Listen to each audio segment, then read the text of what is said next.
Hi, welcome to YoYo TV. తెలంగాణలో పెండింగ్లో ఉంచిన 8 లోక్సభ స్థానాలకు గాను 4 సెగ్మెంట్లకు కాంగ్రెస్ అభ్యర్థులను ఖరారు చేసింది. పూర్తి జాబితాను ప్రకటిస్తారని ఆశించిన ఖమ్మం, హైదరాబాద్, కరీంనగర్, వరంగల్ స్థానాలను పెండింగ్లో ఉంచారు. భువనగిరి, మెదక్ ఎంపీ టికెట్ కోసం పార్టీలో తీవ్రమైన పోటీ నెలకొన్న సంగతి తెలిసిందే. భువనగిరి టికెట్ కోసం కోమటిరెడ్డి కుటుంబం గట్టిగా పట్టుబట్టింది. ఓయూ విద్యార్థి నాయకుడు పున్నా కైలాష్నాథ్తో పాటు తీన్మార్ మల్లన్న ప్రయత్నించారు.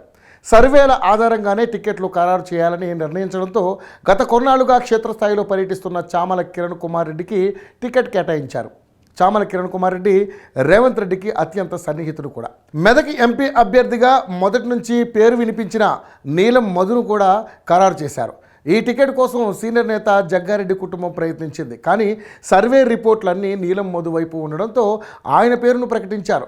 బీఆర్ఎస్ అభ్యర్థి వెంకట్రామిరెడ్డి, బీజేపీ అభ్యర్థి రఘునందన్ రావులకు నీలం మధు అయితేనే గట్టి పోటీ ఇస్తారనే ఆయన అభ్యర్థిత్వాన్ని ఖరారు చేసినట్లుగా తెలుస్తోంది. ఇక నిజామాబాద్కు సీనియర్ నేత ఎమ్మెల్సీ జీవన్ రెడ్డి పేరు మొదటి నుంచి వినిపించింది. దాంతో ఆయన పేరునే అధిష్టానం ఖరారు చేసింది. ఇక ఆదిలాబాద్లో మంత్రి సీతక్కకు సన్నిహితురాలుగా ఉన్న ఆత్రం సుగుణను అభ్యర్థిగా ఫిక్స్ చేశారు. ఈ మేరకు AICC general secretary KC Venugopal ఈ జాబితాను విడుదల చేశారు. ఈ జాబితాలో రేవంత్ మార్క్ కనిపించింది. ఖమ్మం నుంచి డిప్యూటీ సీఎం బట్టి విక్రమార్క భార్య నందిని, మంత్రి తుమ్మల కుమారుడు యుగేందర్, మరో మంత్రి పొంగులేటి సోదరుడు ప్రసాద్ రెడ్డి పోటీ చేసేందుకు తీవ్రంగా ప్రయత్నం చేస్తున్నారు. కరీంనగర్లో ప్రవీణ్ రెడ్డి పేరును ఖరారు చేస్తారని భావించిన ఈ స్థానం కోసం రాజేందర్ రావుతో పాటు తీన్మార్ మల్లన్న సైతం పట్టుబడుతున్నట్లుగా సమాచారం.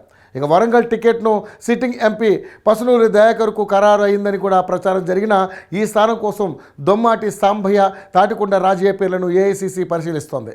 మరో విడతలో ఈ 4 స్థానాలపైన కూడా స్పష్టత రానుంది.